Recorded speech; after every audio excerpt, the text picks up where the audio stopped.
Gentlemen, we can rebuild him. We have the technology. We have the capability to make the world's first bionic man. Steve Austin will be that man. Better than he was before. Better, stronger, faster.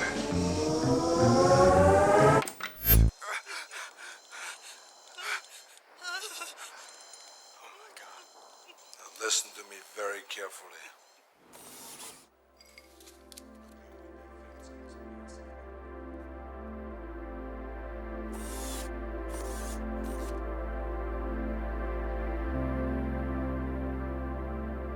My first memories of growing up having a limb difference would probably be trying to say the Pledge of Allegiance. When we were in elementary school, it was always the right hand that covered the heart. And for me, I didn't have the right hand.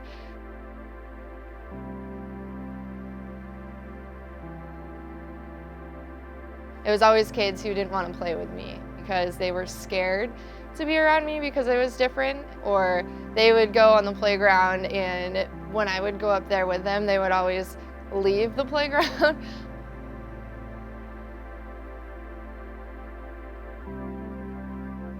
There was a guy that I had a crush on who told me he would date me if I had another hand. I live here in Florida, so it's always hot, but I always wanted to wear long sleeve shirts and tuck my sleeve into my sweatshirt pocket. I would take both of my arms and just kind of hold them behind my back. My family has been a really huge part in helping me be who I am today. They've never let me use having one arm as being an excuse for anything. It was always a challenge for me to prove people wrong when they told me that I couldn't do something. I always wanted to do it, but do it 10 times better. And then I learned how to do everything with just having a missing arm.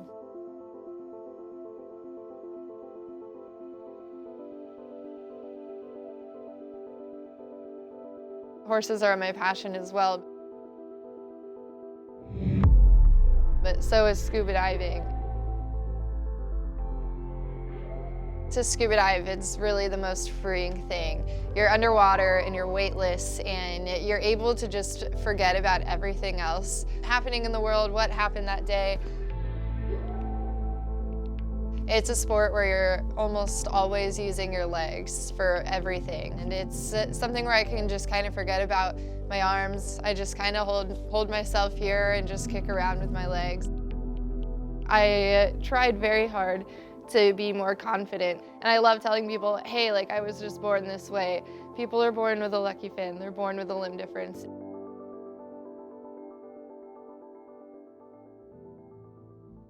I needed really something to help even me out on the other side and to give my left arm a break.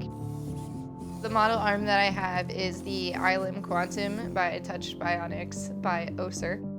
How I got my bionic arm was absolutely a process. It took us almost about a year to even get it approved with insurance. Since I didn't have the arm to begin with and I've never really had a prosthetic, it was difficult for me to think about doing things with my right hand over my left hand.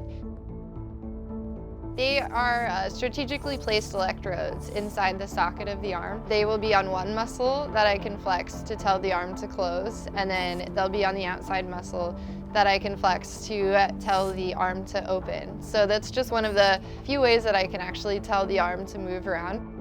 It was a process, but now, after having this arm for almost a year and a half now, it feels like it's almost a part of me and it's almost natural to use it. And now I feel like when I talk, when I do things, it's doing very similar to what my other arm would be doing as well. So it's a part of me in that way, but it's also a part of me, I guess, emotionally.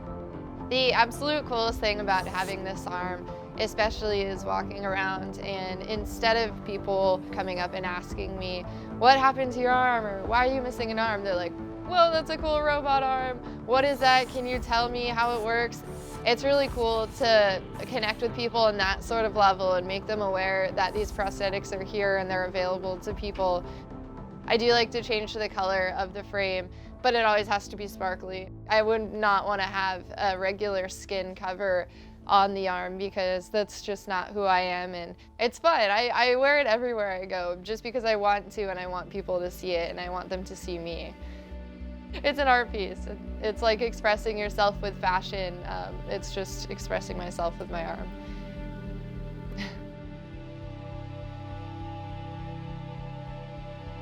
I 100% would consider myself a human cyborg. It's a funny thing that me and a lot of my other friends who also have bionic limbs like to call ourselves, just because we're part human, part machine.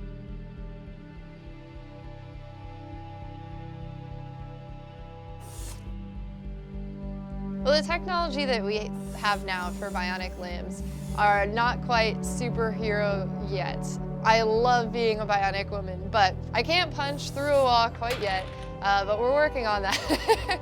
But I do consider myself kind of a superhero with this limb on, because I think it's amazing anyway. It's a step in the right direction.